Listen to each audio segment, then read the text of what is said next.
minute past, so we can jump right on in. Good afternoon. Welcome to the Mitigation Working Group of the Maryland Commission on Climate Change. I'm Mark Stewart, Climate Change Program Manager at MDE. We will be recording this meeting. All of our meetings are now posted on the Climate Commission's YouTube page. Are there any MWG members or Climate Commission members who are joining by phone today, or is there anyone who's standing in for a member today?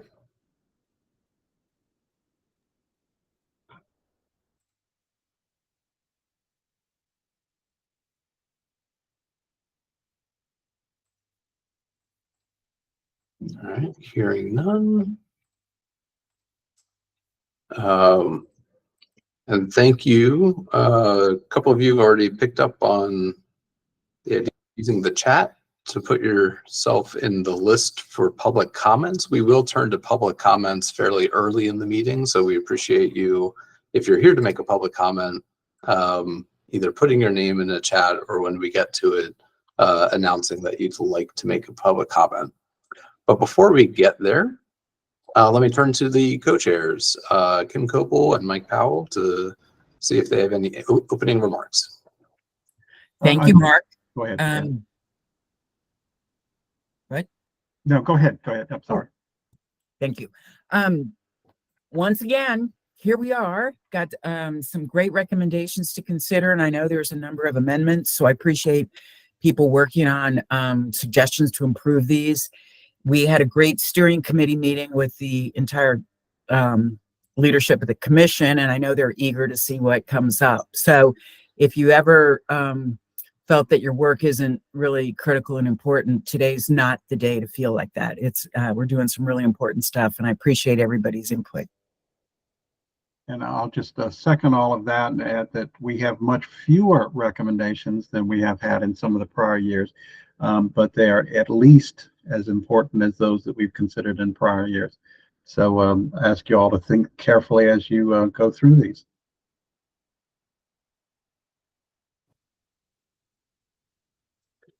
Great, thank you. We have a number of people signed up for public comment. I'm trying to capture their names as we go. We had one person reach out in advance, George Anas from Berkshire BTS. Is George with us today? Yes, good afternoon. You are first up for public comment. We have a number of public commenters, so we are asking all commenters to try to keep their comments to within 2 minutes. Thank you. Good afternoon, folks. Mr. Chairman, Madam Chair, members of the Mitigation Work Group, thank you for giving me the opportunity to provide testimony today. My name is George Anas, and I'm Director of External Affairs for BHE GT&S, a subsidiary of Berkshire Hathaway Energy. And what may come as a surprise to some of you, Cove Point LNG in Lusby, Maryland is at the forefront of helping to reduce global greenhouse gas emissions. Since 2018, over 17 billion gallons of liquefied natural gas has been safely produced and loaded onto more than 400 ocean-going vessels that have now traveled over 35 different countries, many of which are NATO allies. Cove Point is part of the solution when it comes to reducing global greenhouse gas emissions by, in many cases, displacing coal and oil as power generation fuels overseas. In fact, based on some just completed analysis, between 2018 and 2022, had Cove Point LNG not been operating, worldwide GHG emissions would have been 35.4 million metric tons higher. That is equivalent to the annual emissions from 8.4 million automobiles. With this background in mind, I offer the following comments on the proposed fossil fuel transportation fee. This fee will meet with immediate legal challenges on constitutionality grounds in the Commerce Clause. Given this, litigation will likely take years and cost taxpayers significant resources. The proposal will come at great cost to Maryland ratepayers through increased utility bills for energy. This will happen on the heels of grid operator PGM's most recent auction, in which capacity prices for the 2025-2026 delivery year soared to $269.92 per megawatt day, up from $28.92 per megawatt day in the last auction. That's over an 800% increase. As for Cove Point, this proposal will negatively impact our ability to provide LNG solutions that are helping to lower greenhouse gas emissions around the world. Based on last year's legislation, we estimate it would have had an $800 to $100 million financial impact on Cove Point. These fees offer no consideration, no reduction, or no offset for the quantifiable reduction of global greenhouse gas emissions Cove Point is having by virtue of displacing coal and oil used overseas for power generation. Finally, Cove Point LNG is a good corporate citizen, having provided over $400 million in payments to Calvert County since 2017, and significant ongoing charitable support for local nonprofits. Our over 210 Southern Maryland-based employees are proud of the work they do, of the positive impact the plant is having on the state, the region, the nation, and as I discussed, the world. And with that, I thank you very much for your time and attention today. Thanks, George. Next, I have Doug Presley on the list. Great, thank you. Good afternoon. My name is Doug Presley, speaking on behalf of the Maryland Association of Heating and Air Conditioning Contractors and the Association of Air Conditioning Professionals, nonprofit trade associations representing the HVAC contractor industries.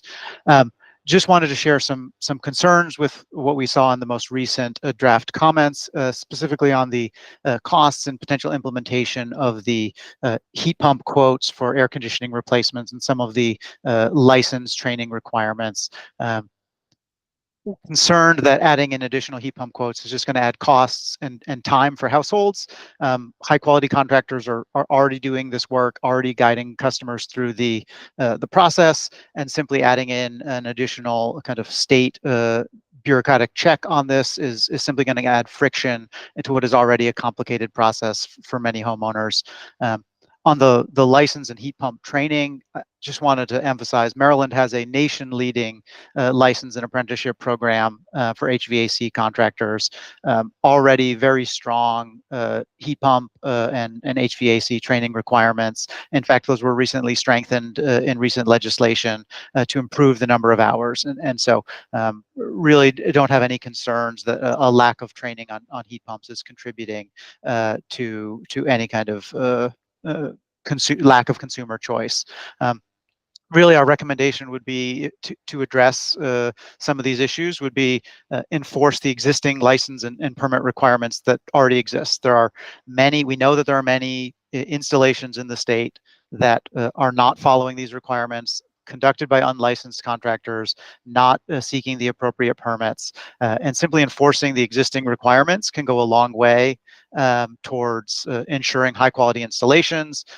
Master HVAC contractors can really help guide customers through the process, and they have the right training and skills to do so. And so we just encourage you to think about enforcement of existing requirements as a really good pathway to ensure high quality installs towards the goals that you're working towards. So appreciate the chance to comment, and thank you. Thank you, Doug. Ann Wilson, I see you have a hand up. Just to confirm, are you putting your hand up to make a public comment? Yes, I am. Great. Okay. I have you on the list, so I'll call your name in a little bit. I also want to point out to the members and to the public that we received some written comments about the draft recommendations from the MWG. We are trying to, some of those came in just before the meeting, so we're working to get those uploaded on the MWG website. But we do encourage you to see the written comments as well that were submitted. The next person I have on the list is Josh Tolkien. Good afternoon, members of the commission. My name is Josh Tolkien, the director of the Maryland chapter of the Sierra Club. On behalf of our 70,000 members and supporters, I want to express Sierra Club's strong support for the MWG's proposed recommendations and report, and specifically for the recommendations regarding revenue. Sierra Club has been participating in the Maryland Commission on Climate Change and the Mitigation Working Group since our initial creation, and we believe that the Commission and the MWG are strongest when they provide guidance and leadership to solve or address the various challenges that are coming up in terms of implementing the Climate Solutions Now Act or its previous iterations. The state climate plan identified the need for significant additional revenue. And so it is absolutely within the purview and the responsibility of the MWG to continue to reinforce the importance of this and to bring forward proposals to the General Assembly. The proposals in the plan offer a diversity of strategies, therefore sort of helping to spur the ideas within the General Assembly and the administration. Making these proposal recommendations is a logical extension of the role of the MWG. The MWG has recommended bold action on electrification of vehicles, bold action on electrification of buildings, and recognizing that sufficient revenue will be critical not only to achieve these goals, but to achieve these goals equitably.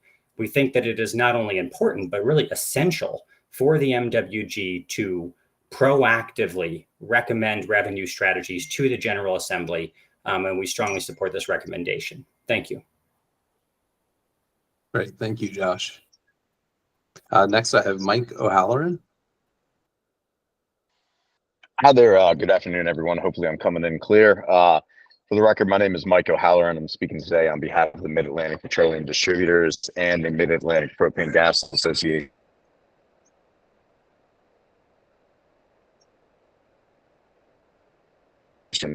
We have submitted written comments to Mike, the I don't know if you mitigation can hear working us. group, and they You're are, breaking up. generally in response to the draft recommendations by the group. Broadly, these recommendations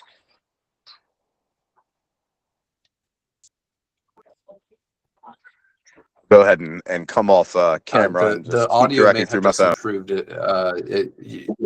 Your video off. I think we can hear it. All right, good deal. Well, we've submitted written comments, and broadly, these recommendations seek to raise roughly $1 billion in taxes and fees that would certainly have a devastating effect on the state's economy. We urge the working group to consider a broad-based energy policy that recognizes the importance of affordable, reliable power while still moving toward lower greenhouse gas emissions at a measured pace, not a sole source energy policy as suggested in the state's climate pollution reduction plan and is implicit in these recommendations. Specifically, the recommendations include the creation of a cap and trade program and a forced transition to heat pumps. Taken together, these policies would have a devastating effect on the state's economy, along with its competitiveness regionally and nationally. The cost would be borne by every ratepayer, resident, and business in Maryland, and these recommendations are coming forth at a time when the state already faces a mounting structural deficit that balloons to nearly $3 billion by FY28. The department's own analysis estimates the climate pollution reduction plan will cost the state $1 billion per year when fully implemented. So the recommendations to pay for it will again be borne by Maryland residents and businesses, some of the latter being forced out of business altogether. This is particularly concerning given other technologies and fuel choices that provide immediate greenhouse gas emissions reductions are available but being ignored. These include biofuels, renewable fuels, and propane as other options for homeowners and businesses. In conclusion, we urge the mitigation working group to reject these recommendations as they would cause irreparable harm to Maryland's economy and its regional and national competitiveness. Thank you. Thank you, Mike. Next, we've got Jose Coronado Flores. Hey, Jose. Yes, hey, Mark and all other members of the commission. Good afternoon. My name is Jose Coronado Flores. I'm a policy analyst for the organization CASA. We're Maryland's largest advocacy and services organization with over 150,000 active members. Our community members, they live in overwhelming low-income, affordable complexes, and many also live in regions of the state that are highly polluted. In my comments today, I want to urge the mitigation working group to move forward with these recommendations. I want to focus first on the Section A to authorize a cap and invest programs, and specifically, I want to highlight that residential, multifamily sector, industrial sector, and energy generation sector greenhouse gas reductions are a form of environmental injustice. By moving forward with these recommendations, the working group will address the dire need for electrification and energy efficient improvements in some of Maryland's most polluting and wasteful apartment complexes. Furthermore, many of our members who live all over the state in areas like Prince George's, Anne Arundel, Baltimore County and City, and some parts of Montgomery and Howard. They live dangerously close to industrial, waste management, and energy production emitters. That's their unjust reality. But moving forward with these recommendations, Maryland will finally be attempting to reduce emissions and offer some of those locals relief for this unjust burden. I also want to show my support for the recommendation to pass the Renew Act. Without extreme mechanisms to fund mitigation and adaptation efforts, businesses and landlords will continue to defer and introduce legislation to prevent mitigation requirements on their part. And we even have heard them speak against recommendations like these today. The climate can't wait, and residents in Maryland living in toxic buildings and toxic communities definitely cannot wait. Last thing I want to highlight is that I hope to see some amendments that prioritize reductions in communities that have been deemed as overburdened and underserved, especially when it comes to granting pollution permits and considering renewals. And my last comment is that it was troubling to see that the recommendations did not have any comments regarding the removal of waste to energy as a tier 1 renewable energy source. As long as our portfolio continues to subsidize major polluters in the state of Maryland like Bresco, we want to achieve our desired reductions. Thank you. Thank you, Jose. Next is Lisa Post. Hi, good afternoon. Can you hear me? Yes, we can. Thank you. Great. Thank you. My name is Lisa Post. I'm here on behalf of Columbia Gas of Maryland. We serve approximately 34,000 customers in Garrett, Allegheny, and Washington counties. So we have provided written comments, so I'll be brief, but I'd like to take this opportunity to reiterate our concerns as we expressed in the written comments regarding your proposed policies. So on behalf of our customers, many of whom are classified as low and moderate income, we have to oppose the recommendation to implement an economy-wide cap and invest program, a fossil fuel transport fee, and a fee for historical emissions. These policies would create more than $1 billion per year in new tax burden, which would ultimately be passed down to our residents and businesses, with the greatest negative impact to those with limited incomes. So the governor has repeatedly emphasized that the pursuit of the goals outlined within the Climate Solutions Now Act should be equitable, they should protect existing jobs, and they should not threaten the state's well-being. These policy recommendations, if enacted, will actively work against these directives by making energy even less affordable for low to moderate income residents, reduce businesses' opportunities for growth by driving up the cost of operations, and make Maryland even less economically competitive, especially when compared to our neighboring states. So we respectfully request the members of the Mitigation Working Group to vote no on the proposed recommendations. Thank you for your consideration. Thank you, Lisa. Next is Andrew Griffin. Good afternoon. Andrew Griffin here on behalf of the Maryland Chamber of Commerce. Appreciate the opportunity to offer public comment. We have submitted written comments, so I will not rehash too many of them and some of the items you've heard already. I think we really just want to, you've heard from us before, but we want to hone in on the concern that our members and the broader business community has with the recommendations on the revenue raisers, to the tune of an additional, $1 billion cost to the economy. As you've heard, with a focus from both the governor's office, legislative leadership, talking about reversing the state's status in economic competitiveness, not only regionally, but also nationally, layering an additional $1 billion of costs onto Maryland businesses, Maryland consumers, job creators is really going in the opposite direction of what's trying to be what is attempting to be achieved in the legislature. So I'll just end there and say, listen, I hope all the working group members are looking through that lens of how are we investing in the state's economy? How are we allowing Maryland's businesses to create jobs and not making it more difficult? So appreciate the opportunity. Appreciate your comments and your brevity. Next is Jeff Silva.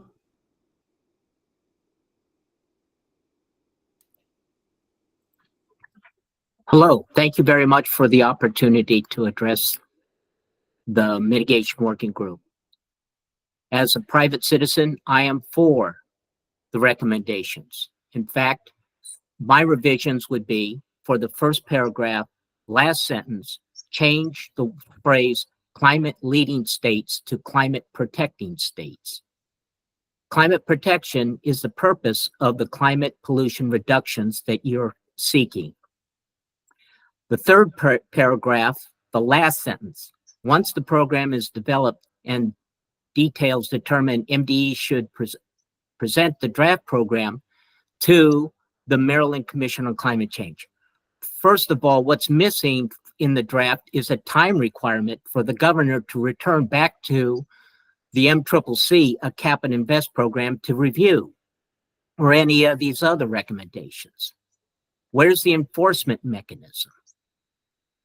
I suggest that MCCC and its working groups already are extension of the governor. We don't have time to delay on this, and I recommend that the MCCC should select no more than 7 members to examine the advantages and disadvantages of existing carbon pricing policies and compare that information contained in the economic modeling that you already have in your records, and use that information to determine the best characteristics to best serve Maryland's unique geographical and economic conditions, and design MCCC's recommendations to give to the General Assembly directly in order for them to reach their Climate Solution Now Act goals. Whether you like it or not, the General Assembly has the authority to alter or disregard your recommendations, and the sooner they have your work product, the sooner they will argue and compromise their way to an enforceable corrective actions.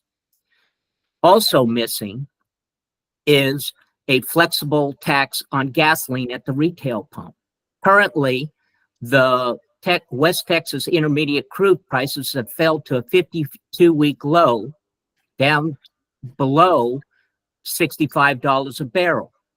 NBC News has reported gas prices are now below a $3.22 nationwide and are below $3 in 17 states, and experts say the national average could drop below $3 a gallon next month for the first time in 3 years.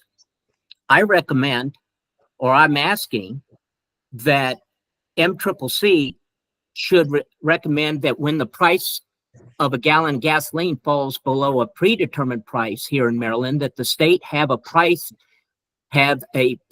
tax to keep it at a price and use that revenue for funding collection costs and costly adaptation and resilient projects to remove Maryland off of the 10 worst prepared states for climate change extreme weather events list, as listed in CNBC's weather recent report. Thanks, Jeff. Sorry, Thank you very much. we're going to have to move on. Thank you very much, Jeff. Donald Goldberg. Thank you, Mark. Donald Goldberg, Climate Law and Policy Project.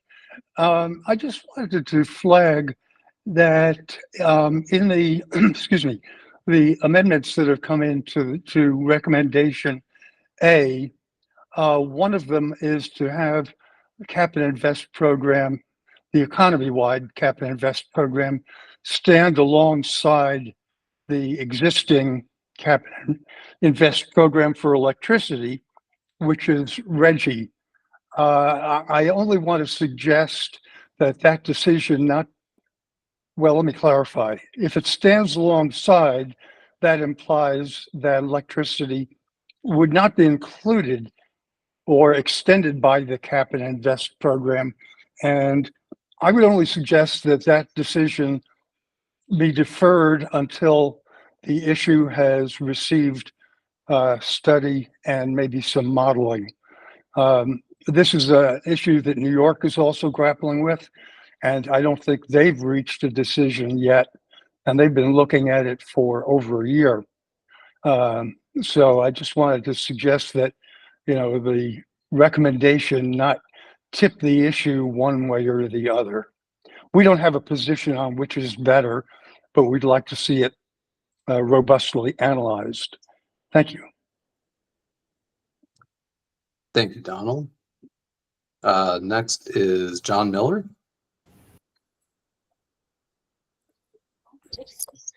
Thank you for having me and for the work the Mitigation Working Group and the Climate Commission is doing. My name is John Lennon Miller, Vice President of Development for Chaberton Energy. I am a Maryland resident representing a Maryland-based business. Chaberton Energy is the largest individual developer in the community solar program and has been named the 34th fastest growing private company and #1 fastest growing community solar company in the United States on the 2024 Inc. 5000. I am here today to support the recommendations from this report, specifically the 4th section, which states the state should take action to increase the pace of solar power deployment. Specifically, I support option 3 underneath this section. There is a large role the state can play in facilitating additional solar development. I've been part of a large working group comprised of state agencies, counties, environmental organizations, and private businesses working on a compromised solar siting solution, and this effort is aligned with the proposal. I have spent time speaking with at least a dozen other solar companies in the solar industry who are developing, owning, and operating solar projects in the state who are aligned with this effort.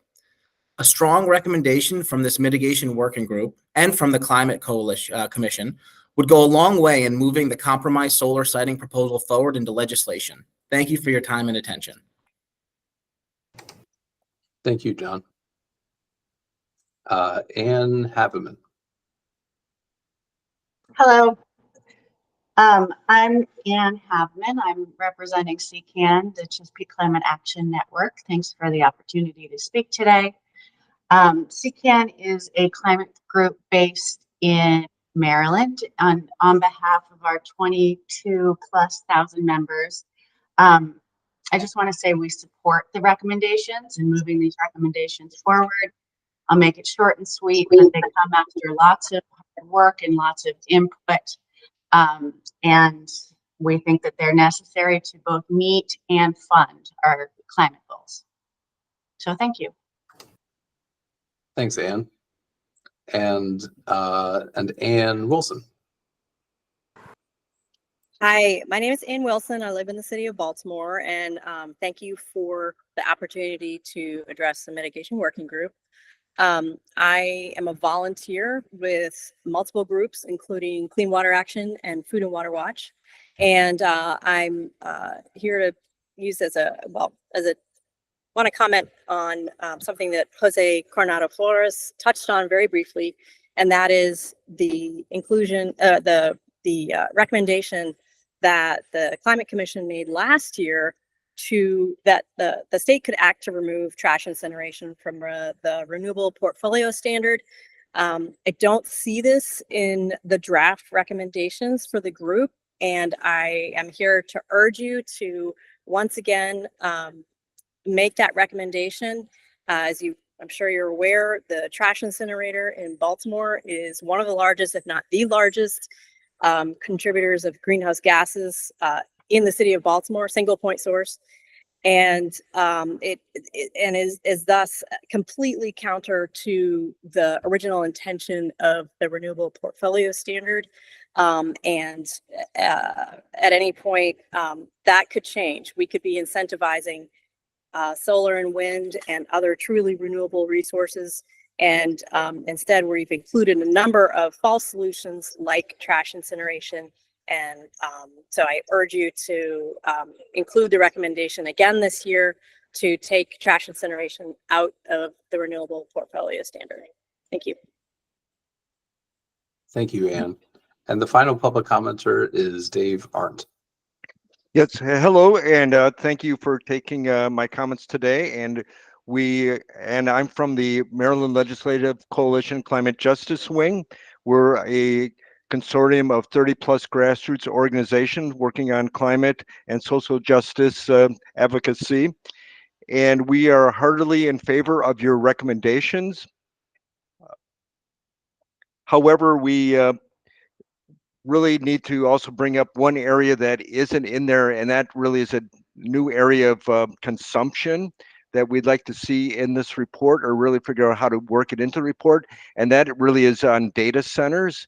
Right now, there are 3 proposed hyper data centers in the state of Maryland, Each of these hyper data centers can use upwards of 2 gigawatts of power, and that could blow away all of our other climate goals just by having these operate in Maryland. And we need to put some common sense guardrails and make sure that we're putting common sense guardrails around these, so that all of our other efforts and all of our efforts to decrease mitigation and to work on electrification for homes and businesses don't fall by the wayside just because of one big industry moving into the state of Maryland. Thank you. Thank you, and to all the public commenters for participating today. There were a couple comments suggesting that the Cap and Invest program would be harmful to Maryland's economy. Our climate plan does indicate, including Cap and Invest in our modeling, that there would be a net economic benefit to Maryland to the tune of $5.3 billion net economic GDP growth by 2031, inclusive of all the policies in the plan plus Cap and Invest. Today is a voting session for the MWG. We'll be going through the amendments to the draft recommendations that you all saw last month. The process will be that we will ask members who submitted suggested amendments to talk through their amendments sort of per recommendation. We'll try to settle those amendments. Simple up and down, votes. We'll use the hand raise function for MWG members. Climate Commission members are welcome to participate in this conversation and, inform the vote. But if you're a commission member not assigned to the MWG, we ask you to not vote in this process. You'll have a vote for any recommendations that make it to the commission that advance out of the working groups. The order of the recommendations, the steering committee decided to save 1A on Cap and Invest for the end, with the goal of trying to settle many of the amendments to the recommendations 1B through recommendation 4, hopefully relatively quickly, so that there's time for 1A at the end. So we'll start with 1B, and as I pull that document up, Mike or Kim, is there anything else that we wanted to add in terms of process here? Don't think so. No, I do encourage folks to be brief.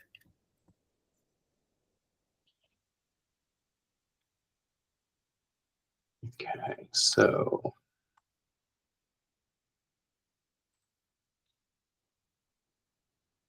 let me see if I can make this any bigger for you. I don't know if that's improving things much on your screen.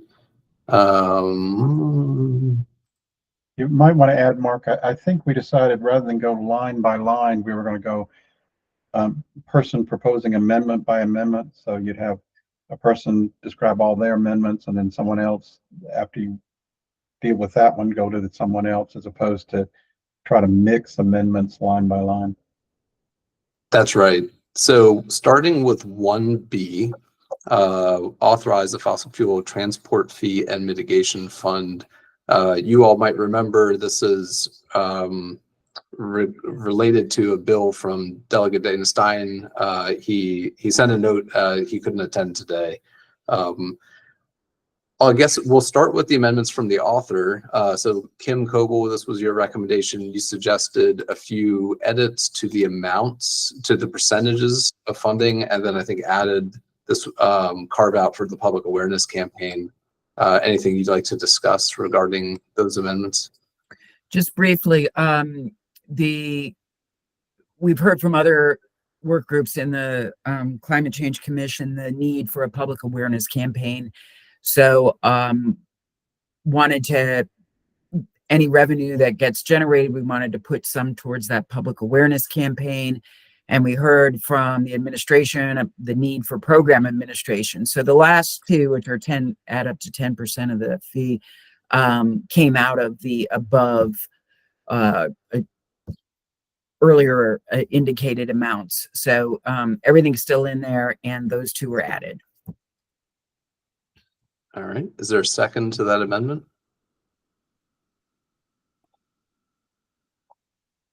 And this is either by voice or by hand. Anyone can second the amendment. Okay, we got a second from Mari. Thank you.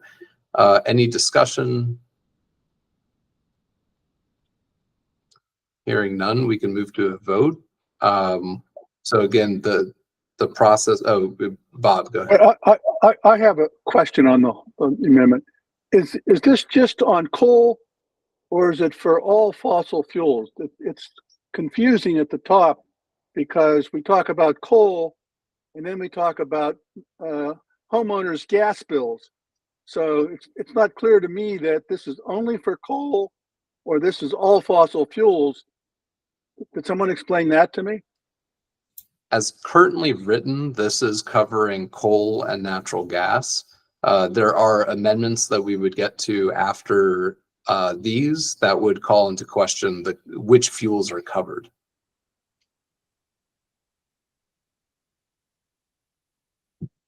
But as written, and you know, in this case, you'd be amending the percentage of funding that would be generated from a 30 cents per MMBTU fee applied to both coal and natural gas. All right, thank you. Okay, any further discussion on the amendments? And to be clear, we're only talking about the amendments that I've kind of highlighted in gray here, the slight shifts to the percentages of funding, the addition of the public awareness campaign. Hearing no further discussion, if the members would use the hand raise feature, if you're voting for these amendments, please use the hand raise and I'll count those votes.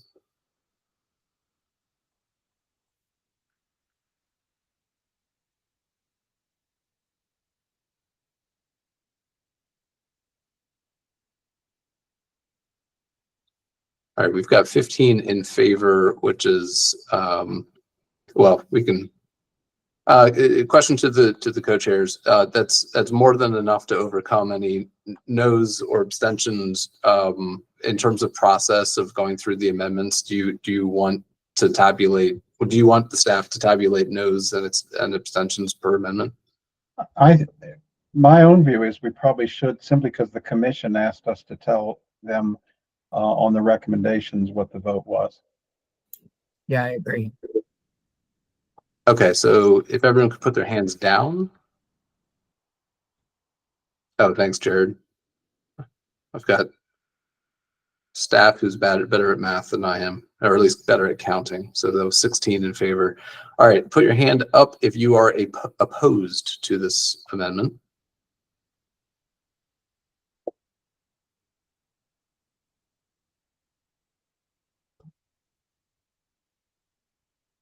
All right, thank you. That's 2 in opposition. If you could lower your hands.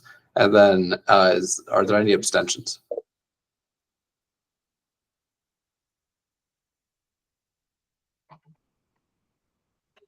Robert, sorry, I don't recognize you. Are you standing in for an MWG member today?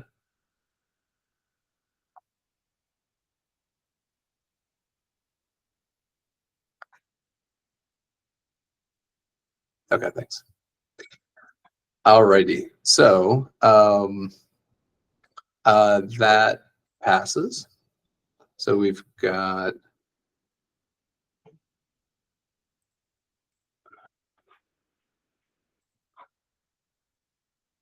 if I can do this in bulk here. And I just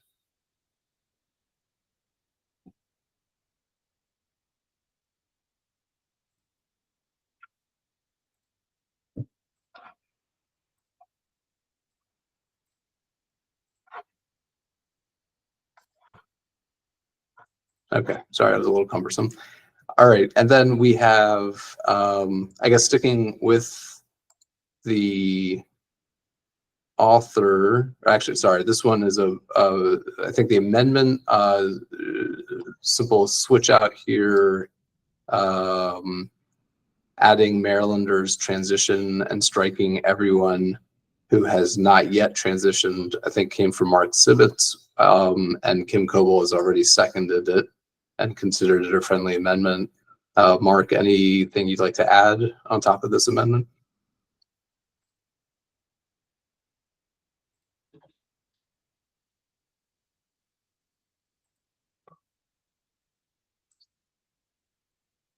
All right, any discussion on the amendment?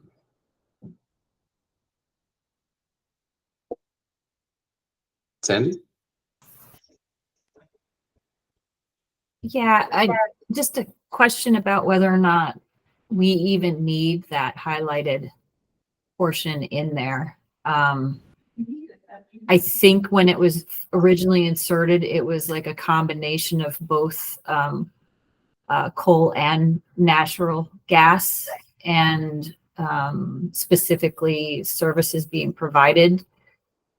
I'm just wondering if it doesn't make sense to have it included if it's not including both resources now. So just throwing that out. Yep, that's touching on Mike's amendments. Mike had suggested the amendments that show up before that highlighted section and then striking the part that is highlighted currently. So why don't we put a pin in that, because that is directly linked with Mike's amendment. This is just trying to settle the Mark Sivitz amendment that was seconded by Kim. Just this part right here. Sorry, I missed that part. Yeah, 100% makes sense to me. Okay. Any further discussion on that? Mark, this is Mark. I was just having trouble unmuting before. I just wanted to clarify the purpose of the amendment. I think the previous text could have, or current text could have implied that we were a bit further along with that transition than I think we are. And I just wanted to sort of make it a more general text about the need to transition. Got it. Thank you. Any further discussion? Hearing none, if members would use the hand raise feature to indicate if they are in favor of this amendment.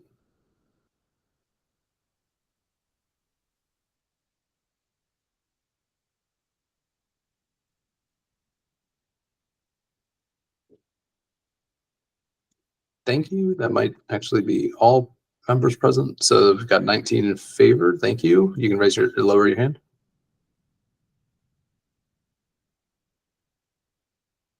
And we've got a few more hands up. If those hands could come down so we could do the no vote.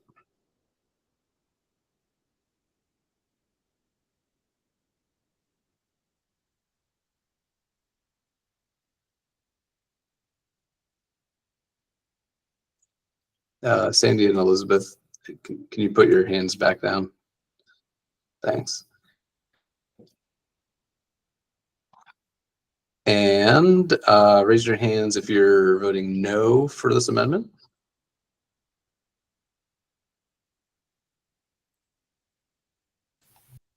Mark, can I ask a process question? Yeah.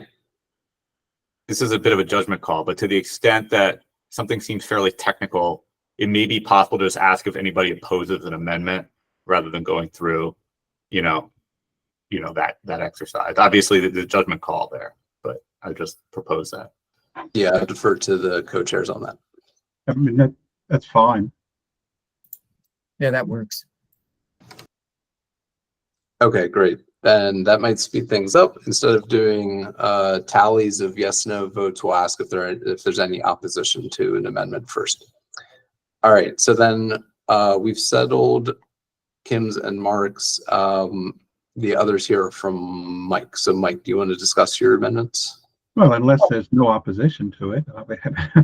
No, the problem I've got is, one, the impact to the economy, and two, the impact of rates of including natural gas in this. What the amendments do is limit it to coal and not to natural gas. The projections are, as many of you know, electric rates are going to go through the roof, but there's also very strong indication that natural gas rates are going to climb very, very highly. And so that's a direct impact on customers, including residential customers and including on the economy as a whole. On the other hand, coal will have less of an impact on Maryland's economy.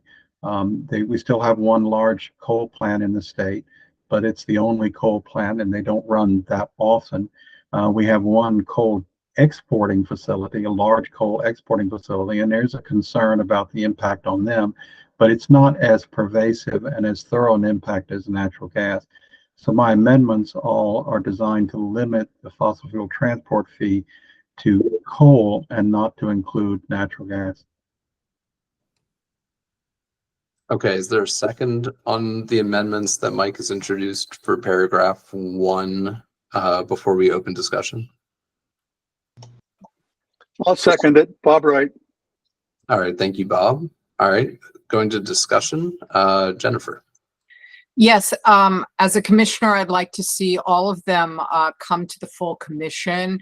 These are, serious, harmful fossil fuels, and we'd like to see less of them used. And we also need the revenue from this bill. And by limiting the things involved in it, we limit our capacity to have money to do other important things like solar and EVs, et cetera, et cetera. Thank you, Jennifer. Brian. Hey, apologies if there's some background noise here. I'm curious about, I'd like to hear from Mike if he's got some additional info, the source of the projections on increased rates for natural gas if this proposal were to pass. Yeah, there's, we don't know actually how much the number would be, because obviously there's, I've seen some numbers. Columbia Gas came out with a number that said it would be about $300,000 a year on their individual members. I haven't seen anything comparable come out from the other companies, but Columbia Gas is not the largest supplier, obviously, in the state, so it's a pretty big number. I do remember from the fiscal note, if I'm remembering it correctly, from the bill last year, that a lot of the money collected is from coal, but it nevertheless, Mark, do you remember what the fiscal note actual number was for their? It was several $1 million a year, wasn't it?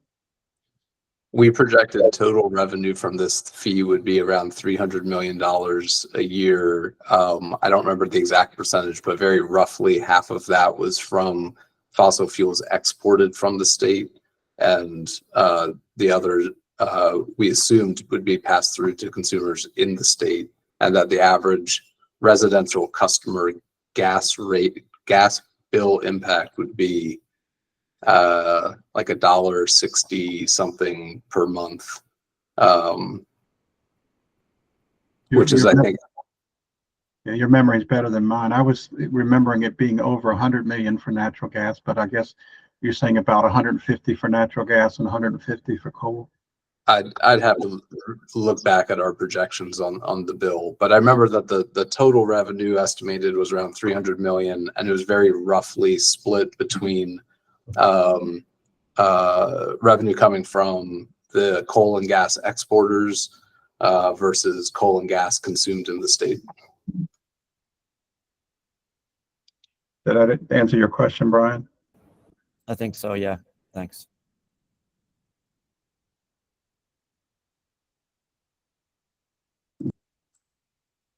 Is there further? Kim. Thanks, Mark. I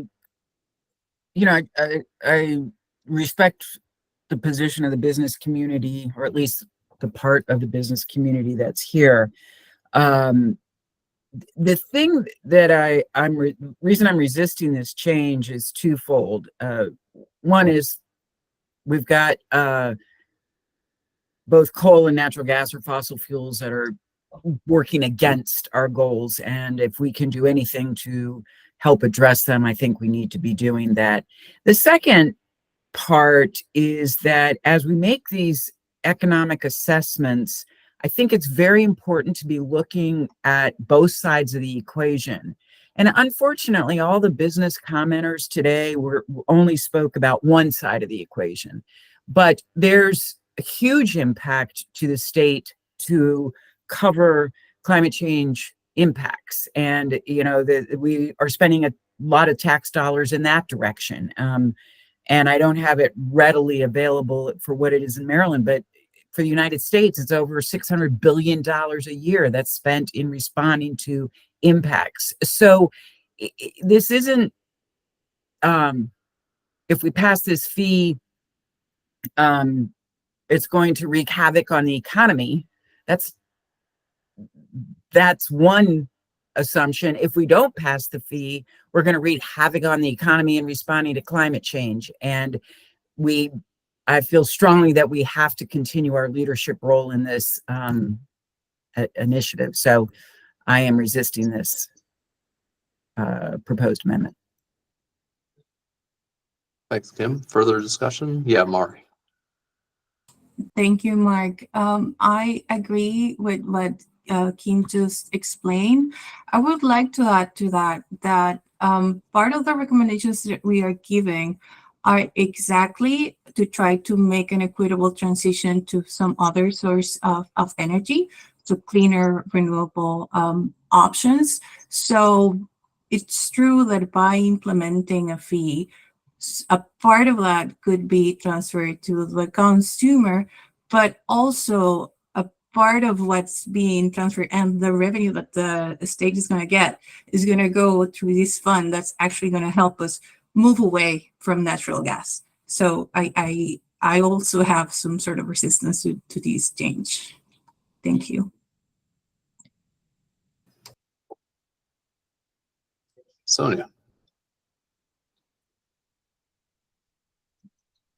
Hello. I guess I was supportive of the change from an affordability perspective. You know, if the suppliers pass it down, this bill or this proposal doesn't really get at using less gas or incentivizing more decarbonized gas, right? I think we need to have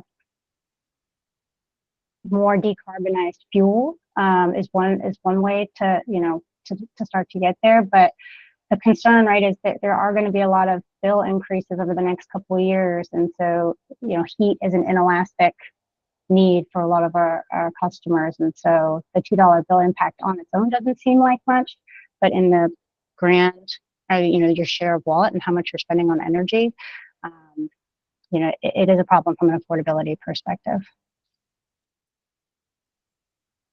Thank you. Gary? I mean, generally, I would much prefer that revenue for these things come through taxes rather than through utility bills, because utility bills are more regressive. But my understanding of this legislative concept from last year was that the bulk of this is being applied to exported fuels in a way that I do not believe will be passed down to ratepayers. And for that reason, I think this is one of the best opportunities we have to get revenue. I'd much rather be taxing fuel exports than passing costs to ratepayers or through to our taxpayers. So I think it makes sense to include natural gas in the bill, and I'll resist the amendment. Thanks. Thank you. Mark? OPC also opposes the amendment. We are certainly concerned about any increases in rates associated with any of these policies, but the investment of the proceeds from this policy mechanism will go to good ends, some of which will help to reduce bills. And there are plenty of other things that can be done both on the Public Service Commission level and on the FERC level, PJM level, to cut into these high gas and electric bills that we're seeing. And OPC is working on those issues on a number of fronts. We plan to continue to do that. But we believe that removal of gas from this policy mechanism is not the best way to keep rates low.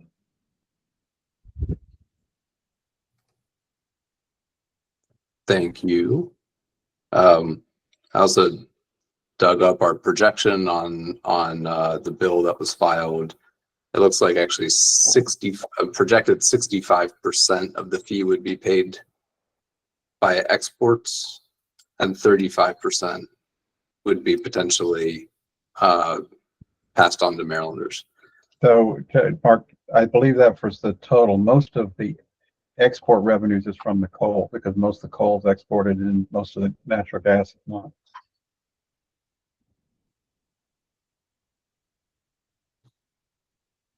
Yeah, sorry, I'm looking at our projection. Yeah, let's see, exported natural gas revenue projection is about $73 million from exported natural gas. Right. Tom Valentine. Thanks. Couple points. look, I think from a commercial real estate perspective, we're concerned that this kind of natural gas tax will stack on top of BEPS, on the top of the building energy performance standard requirements, which are already extremely difficult to meet. You know, we're trying here to be very clever and use other people's money to fund our climate goals. I think what we need are climate goals that are set at levels and provide enough time for us to fund them ourselves within our own financial means.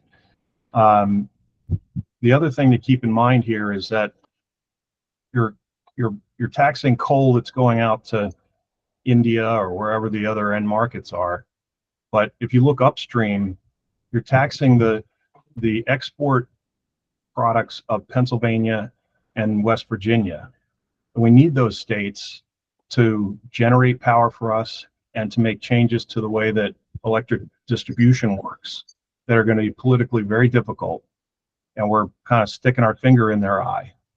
I just think in the long run, that might be a bit short-sighted. Thanks, Tom. Kim?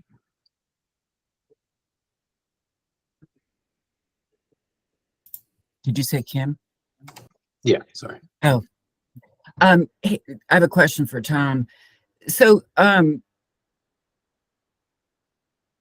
you know, I vividly remember you expressing a lot of concerns about the requirements that are on buildings, and you resisted BEPS, and there's, you know, the impact on the whole commercial and residential building community. And so, you know, here's a fee that we came up with 23% going to the building industry, and you're opposed to that. So Tom, I guess I'm looking like, is there any solution that you can put forward in order to move these goals forward and meet the time frame? It's hard to try to meet the concerns that you all are expressing, and then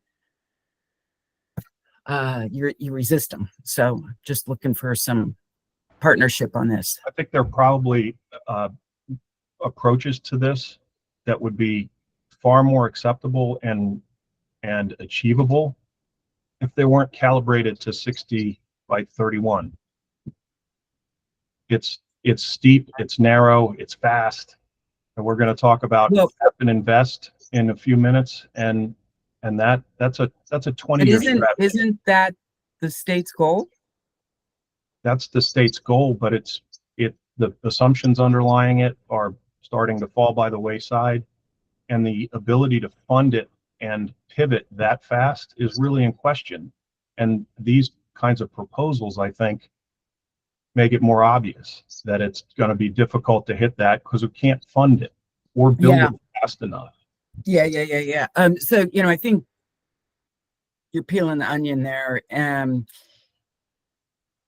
I guess, you know, this is maybe a question for Secretary McElwain, but my understanding of our role as the mitigation work group and members of the Climate Commission is that we are advancing the state's climate goals. And I don't think it's in our purview to change those goals. Now, if y'all want to put a bill in to change the goals, we can have that conversation. But until that happens, I am going to stay very focused on coming up with ideas and policies and actions and funding and inspiration and awareness programs to meet the goals. And I don't know how else to do it. So. Mike? Yeah, I mean, as the point that Tom raised, I mean, just so clear, if the recommendation is not limited to coal, I would be voting against it because I am concerned about the impact on neighboring, but I'm trying to do what Kim suggested we do, is find some sort of compromise.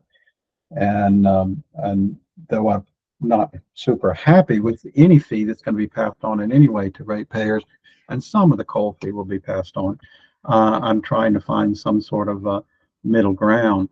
And that's, but I think the concern which Tom has raised legitimately in my mind is there doesn't seem to be a middle ground.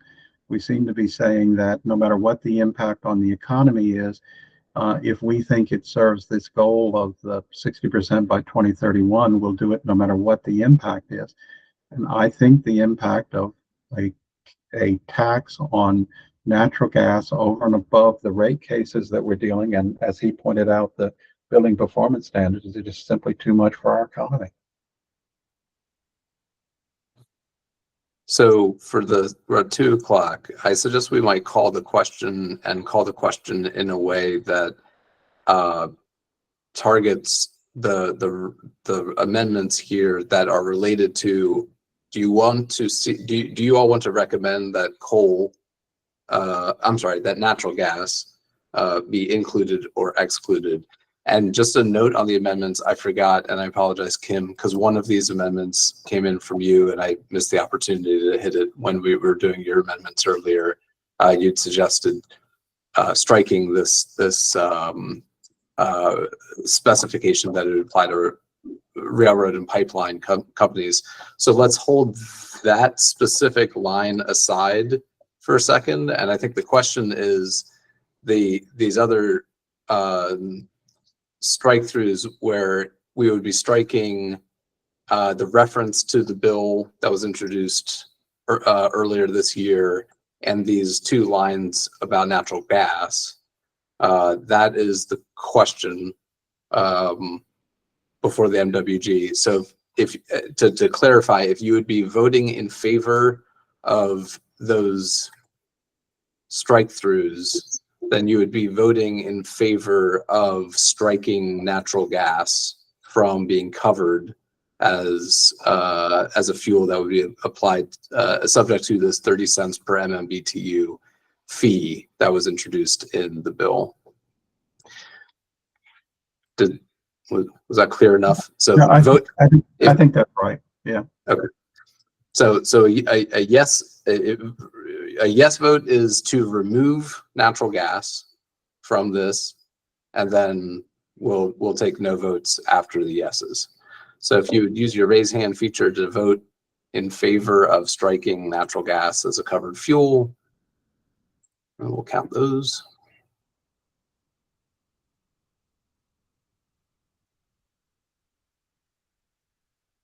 All right, I count 5. If you would lower your hands, please. And then if you would vote against those amendments, please raise your hands.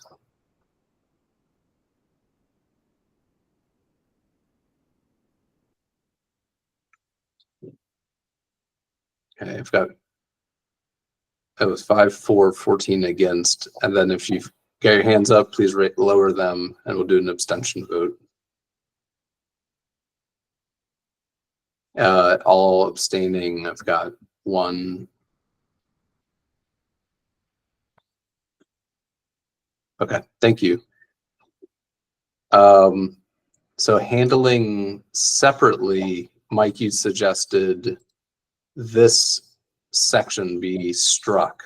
Yeah, that would, if we take natural gas out, with the amendment being, with natural gas staying in, you don't have to consider that amendment. Okay, then we'll remove that from consideration.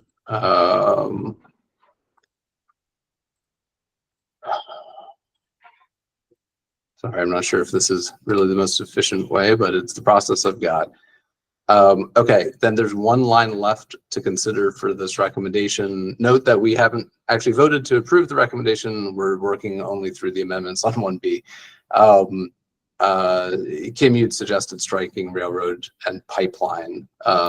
Any description you'd like to add to that? Yeah, I just don't think we need it, and it could be restrictive. There's a second to the amendment? All right, see a second. Any further discussion? Are there any objections to this amendment?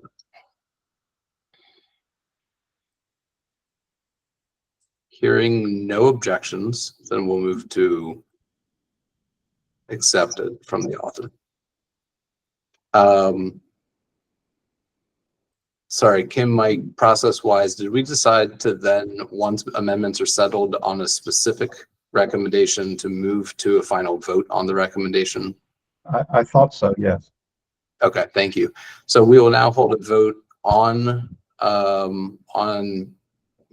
passing recommendation 1B to the Climate Commission.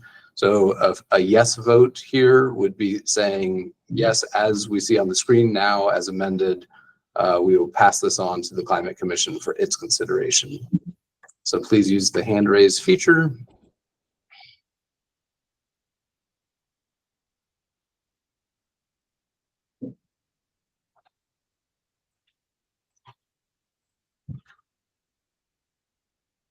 I see 12 in favor. Thank you. You can lower your hands.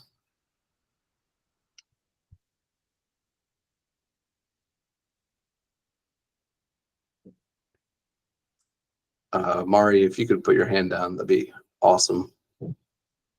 Thank you. All right. All opposed?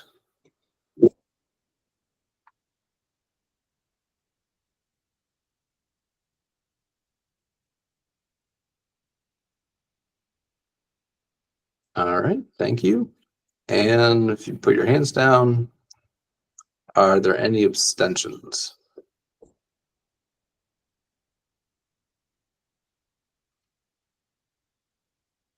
All right. Thank you very much. Next is recommendation 1C. And actually the only suggested amendment to this is changing the word authorized to pass in the heading of the recommendation itself. Mark, pretty self-explanatory clarification here, but anything you want to add to that? No, I think it's just sort of taking the first step that I think the barrier last year was action in the General Assembly. So this speaks directly to that. That's all. Is there a second? All right, seconded. Any discussion? I'm sorry. Is there any opposition? Oh, I'm sorry. I said discussion and the hand went up, but the hand's down. So let me. Okay, hands up. Go ahead, Jennifer. As you know, I'm a strong supporter of this. I just wanted to report that I had the honor of speaking with President Ferguson about this bill, and he indicated how pleased he was that Baltimore had gotten such a horrific outcome from its litigation against the opioid,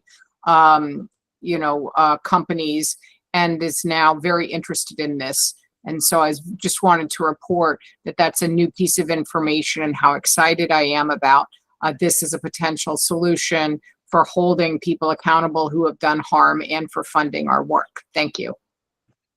Great, thank you. Is there any opposition to the one word change, changing authorized to pass? Seeing none, we'll accept that change. And now we will vote on 1C. Is there any discussion on 1C before we move to a vote? Mike. Yeah, I'm just going to mention the reason why I'm going to vote against this one. One, I never liked the idea of sort of retroactively blaming people. I mean, the gasoline that was burned, we burned in our cars. But a bigger concern is that this is not going to collect any money anytime soon. The fiscal note indicated that at least through 2030, we're going to end up losing money from the budget because of the litigation that's going to be required and the efforts of setting it up. So I don't think it gets us anything in the short term. And I understand the argument, and I agree with the argument that climate change is going to cost us a lot of money. But the truth is that what Maryland does by itself is not going to make a significant difference. It's what example do we set for other states and other countries. And I think having a terrible impact on our economy is not exactly the kind of example we want to put. So though I am generally inclined to agree that we need to raise some money, I don't think this is the right way to do it. So personally, I'll be voting against this one. Thank you. Any further discussion? Mari? Thank you. TNC last year supported the Renew Act. We have discovered, because of certain information that has been coming from the offshore wind unit, that many of the companies that are incursionating in offshore wind developments used to be or are still part of the fossil fuel, the largest fossil fuel companies in the world. So we just wanted, we're still going to support it, but we just wanted to raise that concern that we should find a way in which, if the fee is implemented, it doesn't damage the new investments that these companies can be willing or intending to do in the energy transition and some other cleaner sources of energy. Still don't know, have like an alternative. So far the best one that we have. But yeah, we should consider also in the meantime, like how are we gonna let's see, diminish the damage to the companies that are doing the right thing from by moving towards cleaner energy. Thank you. Got it. Thank you. Any further discussion? Hearing none, we can move to a vote. So this is voting to forward recommendation 1C to the Climate Commission. If all in favor, please raise your hand.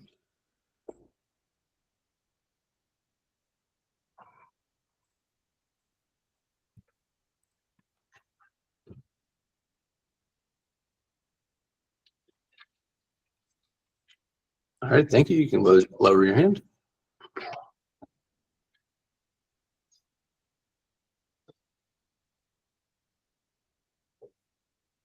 All opposed, raise your hand.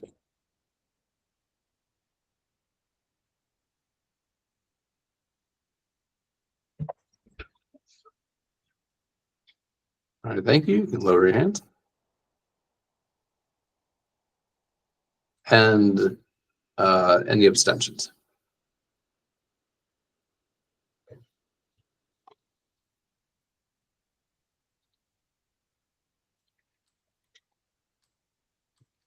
All right, thank you very much. Moving to recommendation 2, transition from one-way air conditioners to heat pumps. Let's see, we have some amendments submitted from Mark Zivitz. I think most are from Mark, and then we have 2 options for phrasing on a paragraph later in the recommendation. So it might be most efficient. Maybe Mark, do you want to talk through your amendments? Yeah, we might be able to make this go a little shorter. Again, Kim and I had different approaches to changing this, but we subsequently talked and have come up with a sort of another compromise version. And I can share my screen with that language if it would be helpful. Sure, we can try it that way. Okay, let me try to do this.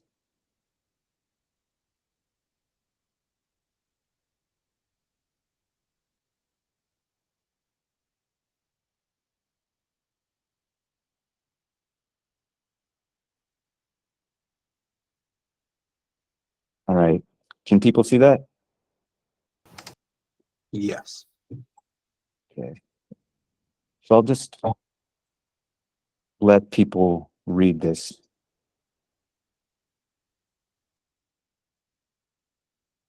And what this is Kim amendment. Everything in black is Kim's amendment with the track changes accepted, and additional everything in red is cuts to that language or additions.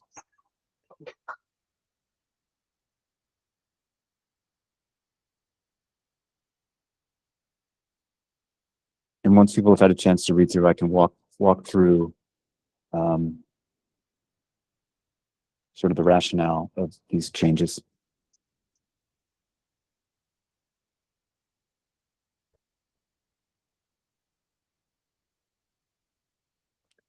So on the first line, initially it said just General Assembly, proposing to add the phrase "or the administration," because I do think there may be room for action under existing legislative authority that does not require additional legislation. I realize that not everybody may agree to that, but adding this language will recognize the possibility, at least, that that's the case and allow for additional exploration of what action may be able to be taken on the executive level.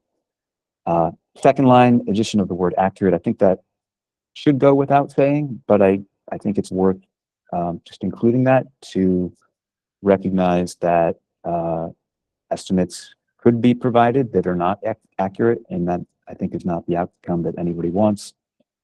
The third change is just for the legislature to establish some guidance and standards for how these estimates are provided.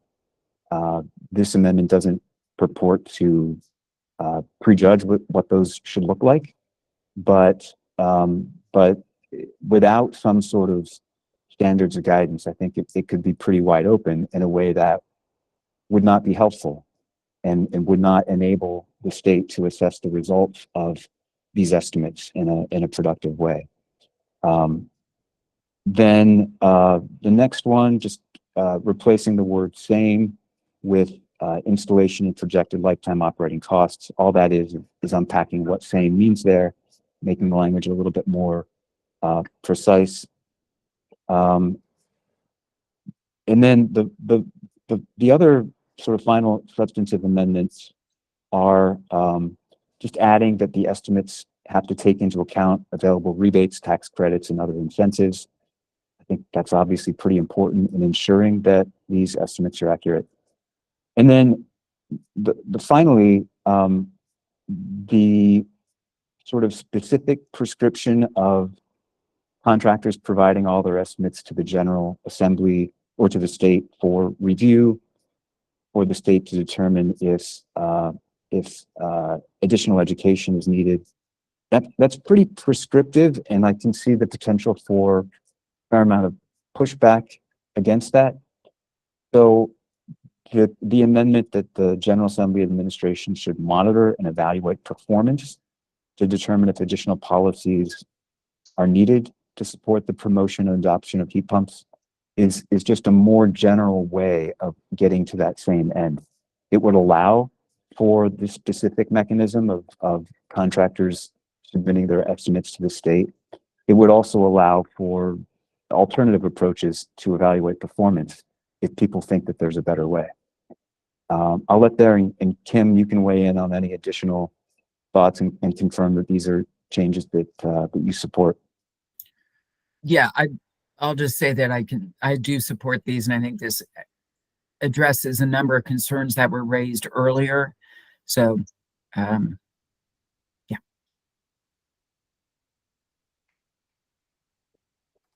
Go ahead, Mike. I was going to vote for Kim's original proposal. There are parts of this rewrite that I would not support. I don't agree that the administration has the authority to do this. And for us to write into this recommendation that they may have that is something that I couldn't support. I could support Kim's original version with the friendly amendments that she had planned to accept. And then the last sentence of the new rewrite, that the General Assembly administration would monitor and evaluate for additional policies. I think we're recommending policies here. I don't want to give a blank check for what additional policies might be in the future. So I don't think I can accept this wholesale rewrite in terms of my vote for it, though I am supportive of Kim's original proposal.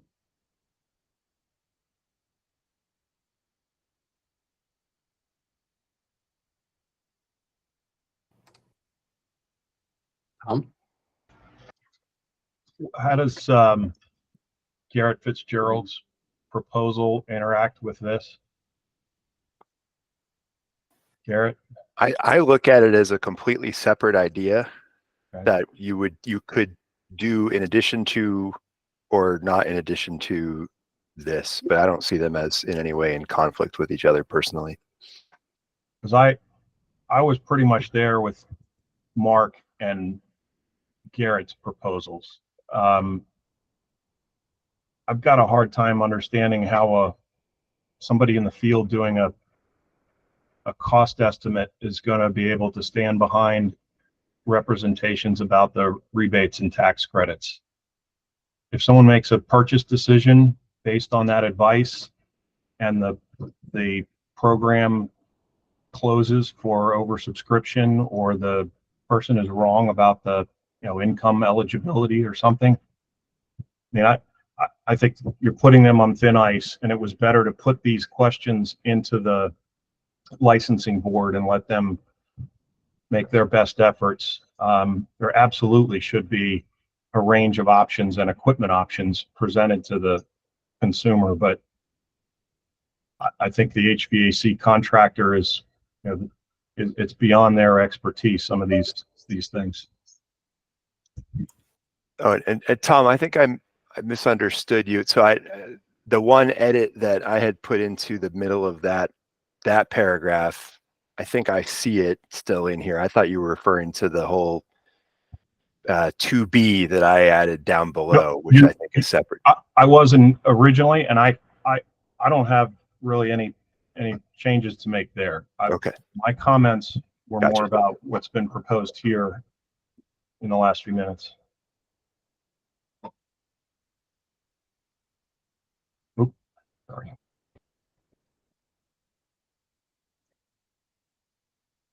Any further discussion on the version that Mark is screen sharing right now?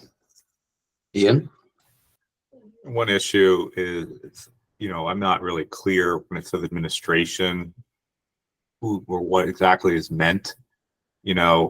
I think it's important in any of these recommendations, if possible, to specify who is taking an action. If we want to leave it up to the legislature, we can say that. They're going to have to decide. They can't write a bill that just says the administration should require. But I mean, we could decide if we wanted to, as a group, to leave that to their discretion. But I'm just unclear who is going to do this. It might go to the question about authority that Mike was talking about, right? If you say specifically who is supposed to do it, it's easier to determine who might have that authority, including whether it should be some sort of licensing board, which was in one of the prior proposals. So I think it might be worth going back to, the proposal that had been sent around for that reason. Is just a little bit imprecise here, I think. And I do agree that, as an agency, MEA tries to avoid making representations about, let's say, IRA eligibility and things like that for the same kind of reason that, that we heard. Just because that it's actually a cliche, right? About who's consulting your tax professional, but it's there. That is true for a reason. So I think my preference would be to go back to the earlier version that Mark you had showed previously. It also, as Ian said, the public comments and all were on the original version, and this is brand new.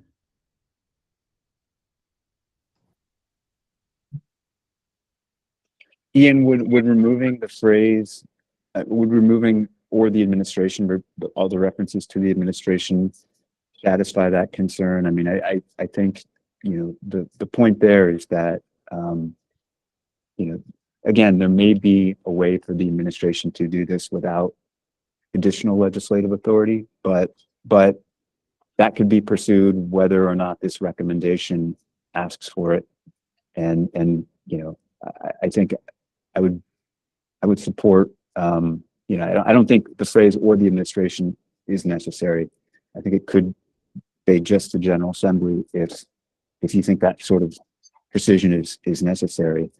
And with respect to the incentives, tax credits, rebates, I mean, a lot of contractors already provide those. Sometimes I think they provide disclaimers, sometimes they don't. I think disclaimers can always be provided to address the kind of contingencies that people are concerned with. But I don't know how you can provide an accurate estimate of a cost comparison if you're not taking those into account. So to me, excluding them entirely is a worse problem than including them with whatever disclaimers you need. So for your first question, like I said, I mean, if as a body we want to say that we want to leave who is going to be doing this to the legislature to determine, we could take out or the administration. My preference in general is to specify that if we can, just because it's a better, more precise recommendation that the legislature can take action on, so they don't have to figure that out unless they disagree. But if we aren't sure, or we don't want to, we want to leave that out, I mean, I think that we can do that. I just think it's a little bit less useful of a recommendation, and in terms of the other part, yeah, I mean, I think we should encourage, sure, that just like, as you point out, under the, prior like stimulus act, right? The Recovery Act, if you were getting more efficient windows, a lot of times, the company would tell you about a tax credit. Or if you go buy a car, right, you can be darn sure the dealer is going to tell you that there's a $7,500 tax credit if it's available. So I understand what you're saying. But when we're requiring it, it's a little more challenging than when they're doing it for their own business reasons. And so I just want to be a little bit careful. That's all.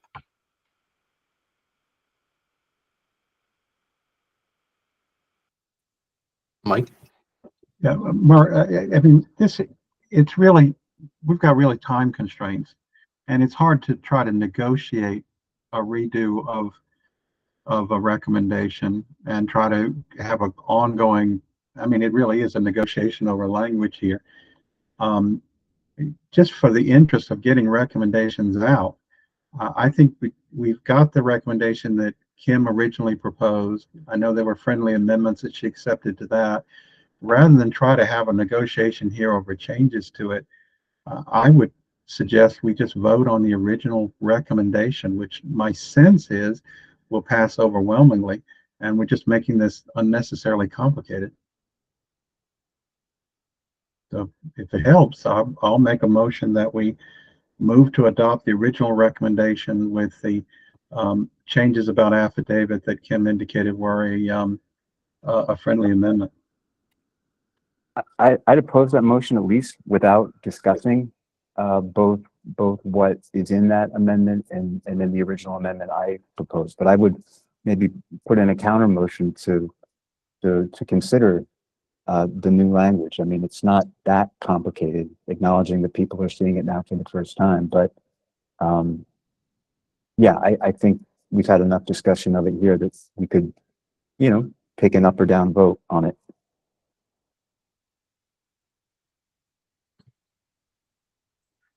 There's a ever since we introduced this last month, there's been a lot of kind of conceptual agreement around it. It's just working out the right verbiage. I suppose that means another option for any members that are interested. There could be a conference committee of sorts to work it out via email between here and what's almost, sorry, spoiler alert, gonna likely be an emergency meeting that we need to set up for next week to finalize the recommendations. We do have a hard stop at 3 o'clock in 30 minutes today. It's unlikely that we're gonna get through the rest. Well, Mark, there was conceptual agreement on the taking out the affidavit portion.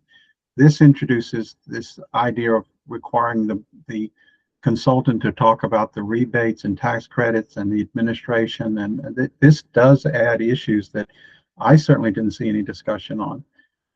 The original one, as Kim put it in the friendly amendments, I agree. I thought there was general consensus. I didn't think we'd have any times discussing the original one at all, because I thought everybody had agreed. May I say something?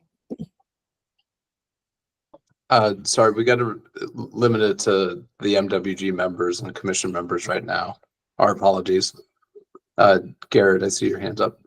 Yeah, I think clearly there's enough here that I would rather we move on and we see if there's anything else that we can make decisions on now, and let the people who want to hash this out talk a little bit more and vote on it in the next meeting. I don't see a reason why we need to bring this one specifically to a close right now if folks will talk with each other offline.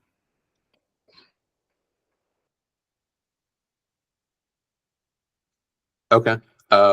So we can move on to recommendation 2B, I think. And thanks, Mark.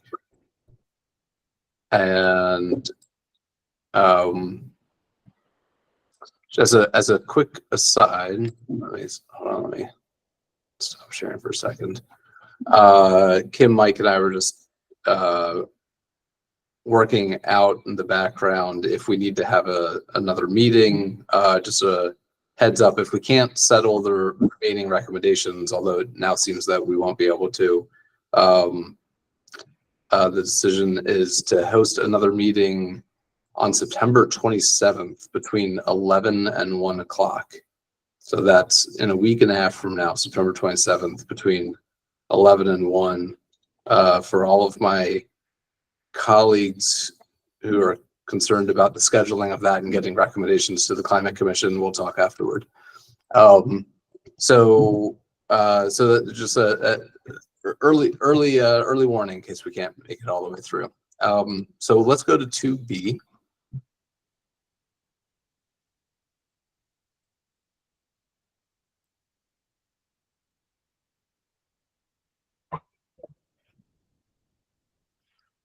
This one was an additional component to 2. I guess, Garrett, before we turn to 2B, would you want this considered in whatever process we're going to do to settle 2A? and should we move on to 3, or do you want to discuss this? To me, in my personal opinion, this is a separate issue from the rest of it, and you would decide on it regardless of which version of the other thing that we just talked about we would do.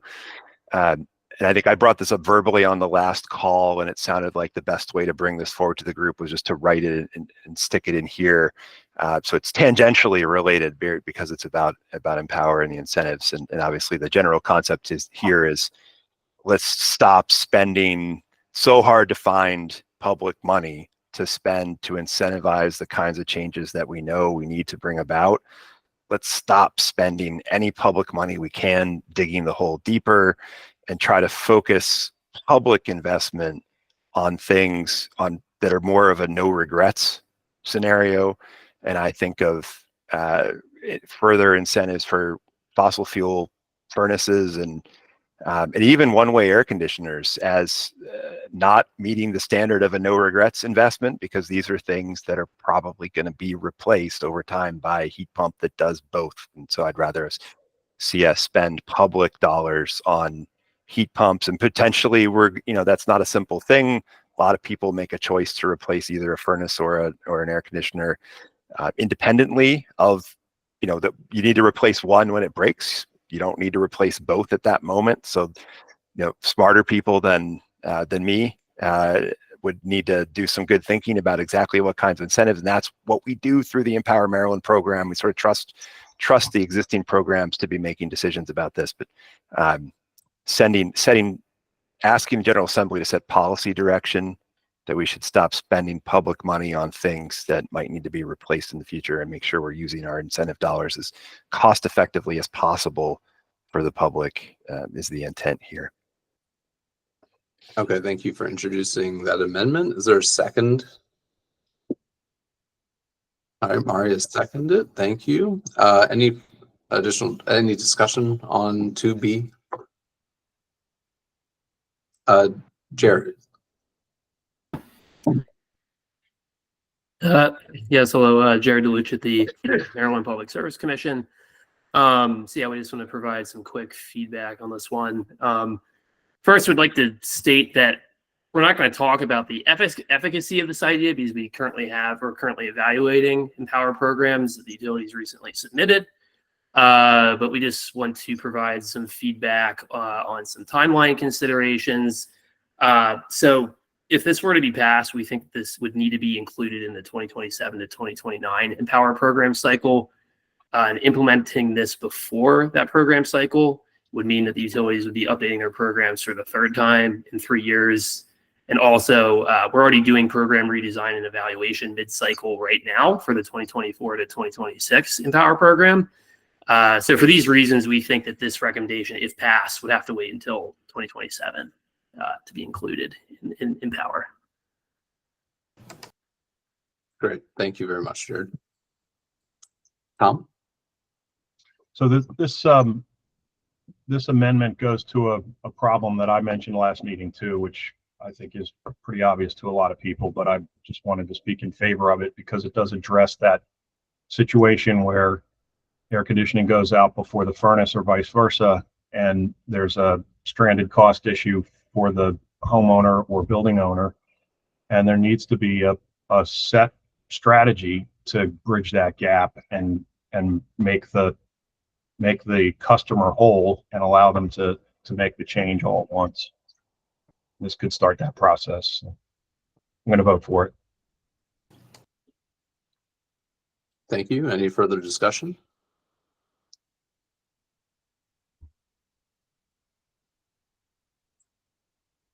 Hearing none, we can move to a vote. All in favor of advancing 2B to the Climate Commission, please raise your hand.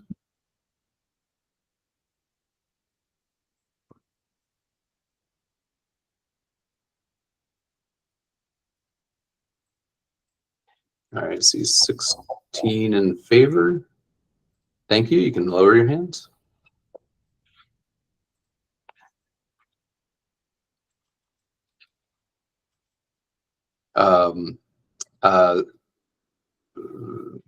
Brian, sorry, are you still lowering your hand, or was that a no vote? Mark, I just wanted to say that I'm trying to raise my hand, but for some reason my computer is not responding. So please add one more to the yeses. Mark, Okay. You can add one more for me too. I wasn't able to get it up, the hand up in time. Got it. Yeah, and I Alrighty. intended to vote yes. That was not a no vote. Okay. Apologies for that. And I think that you were in that initial count, so thank you. Okay, thank you. Any opposed?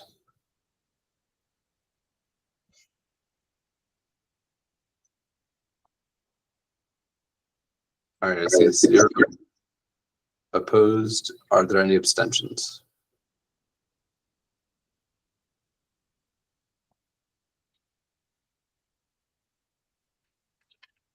I see 0 abstentions. Okay. 2B will make it to the Climate Commission. Recommendation 3. I'm going to refresh my memory. This we have a couple amendments from Ian Ullman, at least one of which Kim Coble, the author of the recommendation, considered to be a friendly amendment.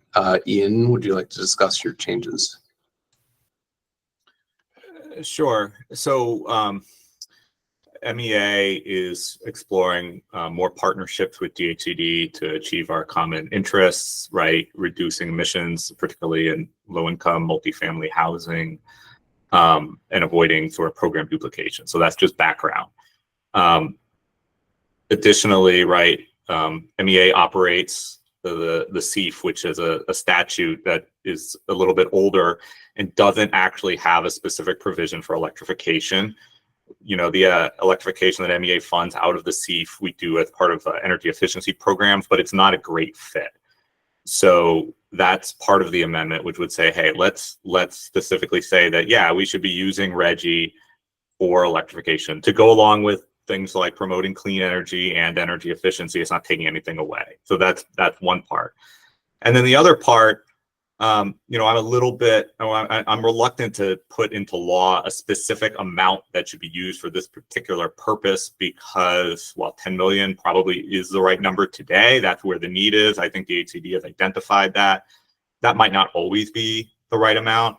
And so I'd rather sort of preserve the flexibility to the agency, subject, of course, to the legislature, and the budget process to be able to determine what is the right amount. And because here, right, because we're just talking about Reggie funds, if we're putting 10 million into this program, that means it's 10 million that's not available for another climate program. So that's where I'm hesitant to have the legislature, if we can avoid it, sort of specifically allocating specific amounts in there. So that's why I took out the amount 10 million in my proposed amendment. It's not saying that's not the right number. And then, there's a timing issue. Oh, and then I don't believe we need a new fund. So I took that out. We have the CEF, it's a special fund. MEA cooperates with other agencies and transfers funds on a, regular basis. And so, I took out the new fund. And then just as a matter of timing, the legislature can't really mandate something in the 2025 session for the 2026 budget, because that's a budget that is actually underway at that time. You could do it through a budget amendment after the fact. So that's just sort of arcane legislative issues drafting in the Constitution. So I put as soon as possible as sort of a placeholder to indicate the intent of the commission, should it move forward, that this should happen with haste, without sort of impinging on that budget process. Great, thank you. And the amendment was seconded by Kim already. So is there any discussion? Just one real quickly. I think this proposal and the amendments make sense. We're talking about some huge increases in rates, but there's also huge increases in Reggie funds available. So this is one area where there is money available from previous actions of the General Assembly that we could put to this purpose. So I'm supportive of this amendment. Okay. Not to cut off any potential conversation, but is there anyone opposed to the amendment?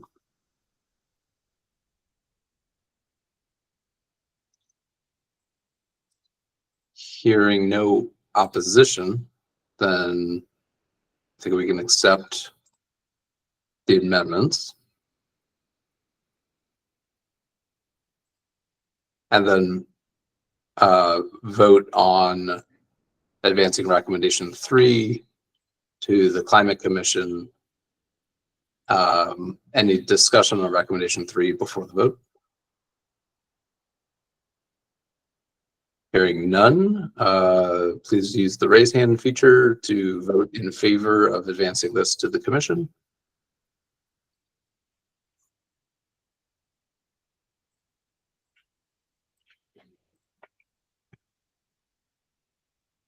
I see 18 in favor. All right, you can lower your hands.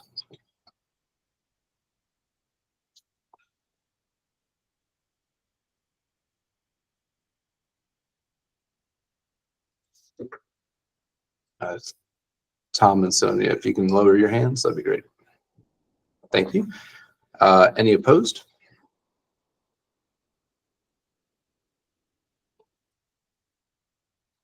I see 0 opposed. Any abstentions?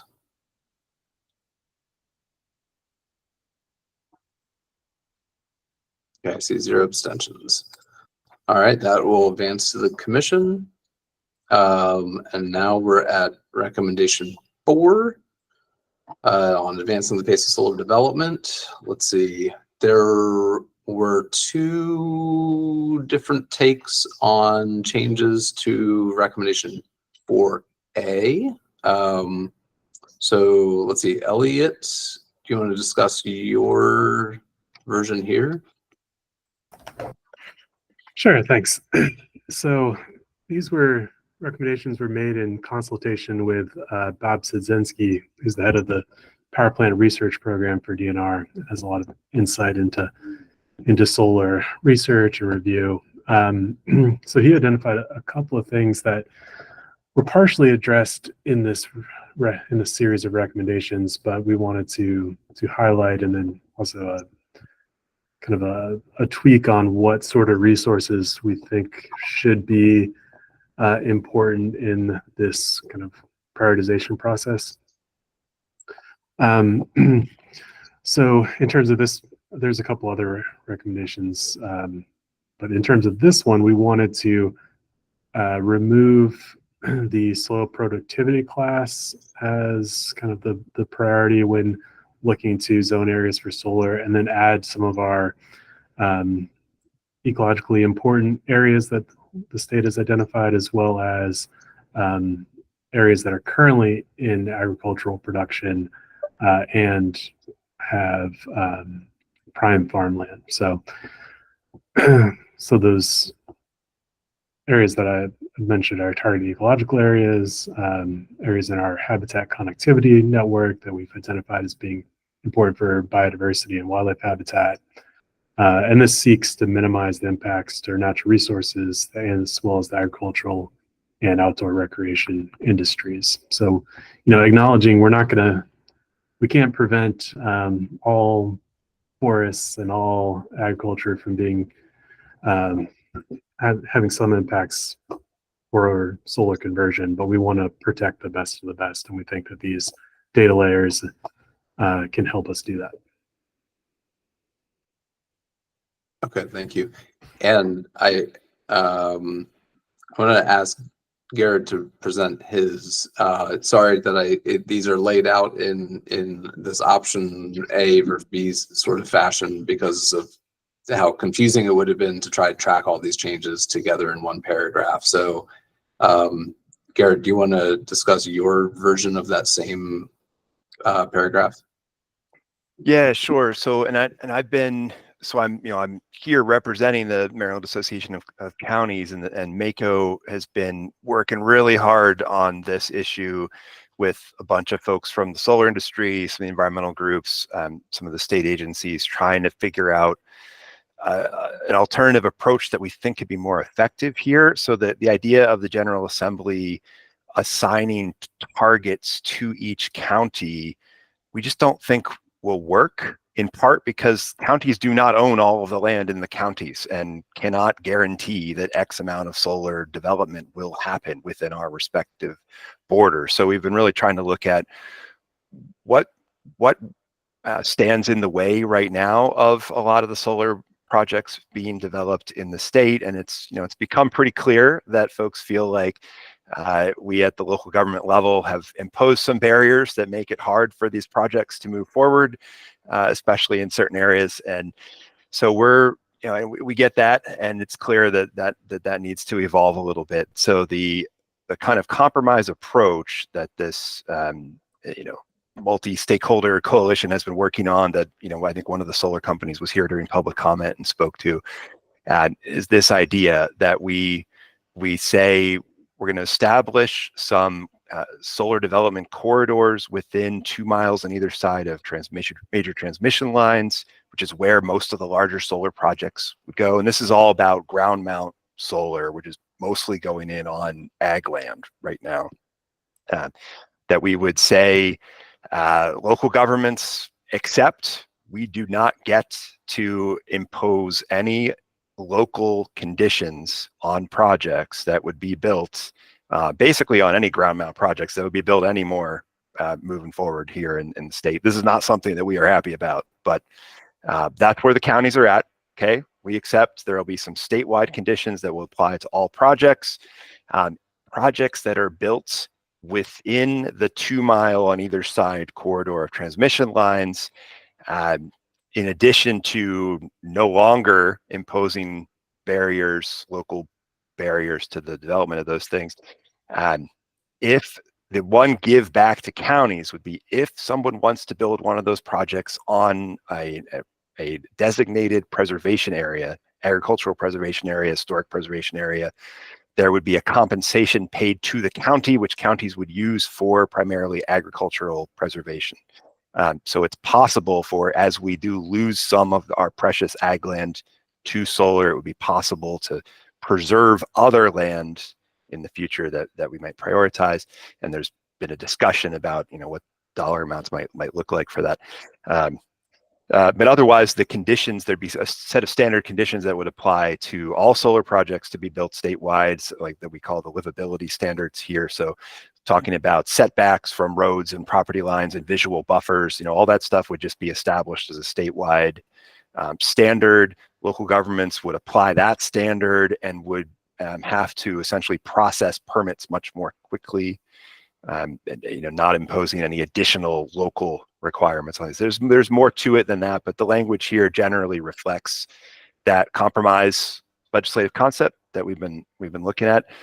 If I could amend this, I would add one more sentence that I should have put in here to specifically call out that there will be a compensation fee to counties whenever someone wants to build on a designated preservation area. And that sentence exists, and I just threw it in the chat. If folks want to see it, you can. We would add this. This is the reason the counties are at the table, is essentially the idea here that there would be some opportunity to get a little bit of money to be able to do some of this agricultural preservation work that we feel is very important. But we think this is a much more workable solution than trying to say, let's assign targets to each county, where counties would ultimately have to spend money out of their own county budgets in the form of incentives to catalyze that amount of solar. That's, a political non-starter. So we think the general concept of county by county targets is not going to be effective at getting us to the goal, whereas we think this would be more effective. Thanks. Thanks, Kim. Mike? Yeah, Garrett, what happens if a county doesn't want any solar? Under this scenario, too bad. To date, counties currently have, we've got land use authority broadly. It's argued that we're preempted to stop to apply general zoning conditions to projects that are above 2 megawatts. We can apply conditions to projects that are below 2 megawatts. So all of that would go away. Counties, if they don't want solar in the area, will not be able to create any local policy conditions that would be applied to those. So right now in Montgomery County, we have a policy in our zoning that says if you want to build solar in our agricultural reserve here, you can't do that if it's above a certain size. You can't do that if it's on prime soil. We would no longer be able to apply those kinds of conditions to projects. So this is not something obviously that the counties prefer. We don't like this, but this is our sense of what it will take for solar to move forward, and our sense of the role that we as counties need to play in helping that happen. Mike? Yeah, let me just reinforce why I think this is important. Maryland is importing 40% of its power now, and we're trying to close Brandon Shores and build a new transmission line to bring in more power from out of state. That power is going to be fossil fuel.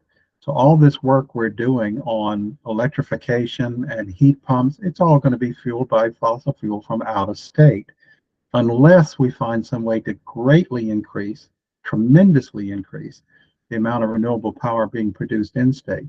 I think a lot of what we're doing is just unnecessary if we can't find a way to find more solar power to be developed. I don't have a problem with the idea of trying to work out some details, but the idea that counties have to be compensated for allowing more solar, while at the same time, of course, the $15 billion that buildings have to pay for building energy performance standards and the additional money that Reggie has imposed on power plants doesn't matter. Now, the whole purpose of this is to increase solar. I think the idea of a compensation is a non-starter for me. The other parts, there may be something to work out.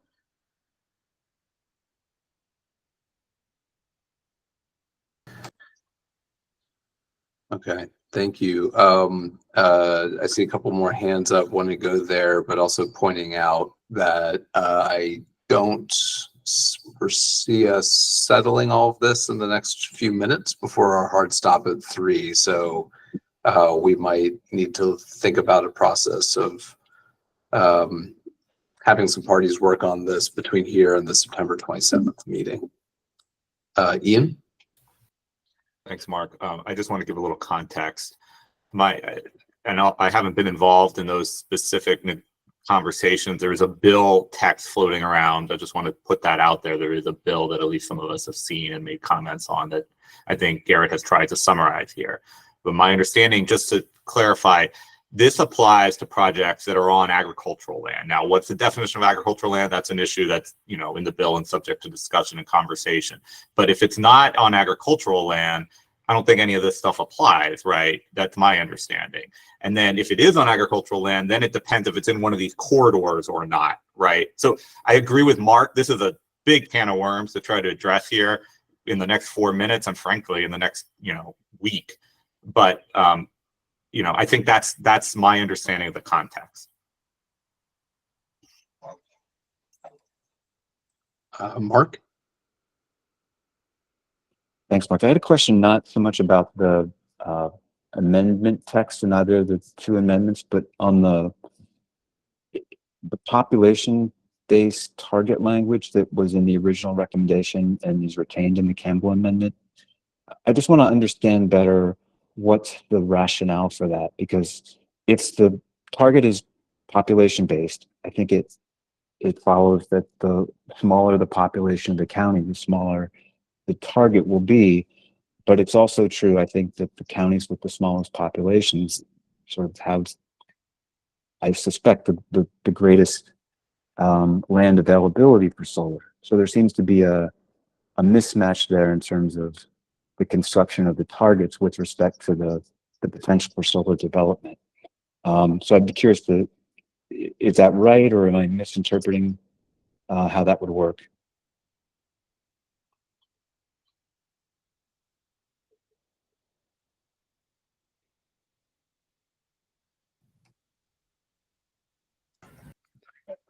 Garrett, not sure.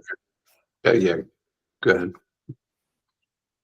My understanding is it wasn't, there was a bill introduced by C.T. Wilson last year that also used this idea of there will be targets by county, and I think population of counties was referenced as part of how the target would be set, but not necessarily the exclusive factor in how that would be set. But yeah, I mean, right now, if you look at where solar is being built in the state right now, land value has a big impact. Land availability, of course, has a big impact. The size of the parcels, average size of the parcels, is a big impact of where these kinds of projects are going. So we would anticipate some complexity in a process that tried to decide how do you even choose what kinds of targets should be assigned to the counties, and then are the counties now responsible, and in what way would the county become responsible?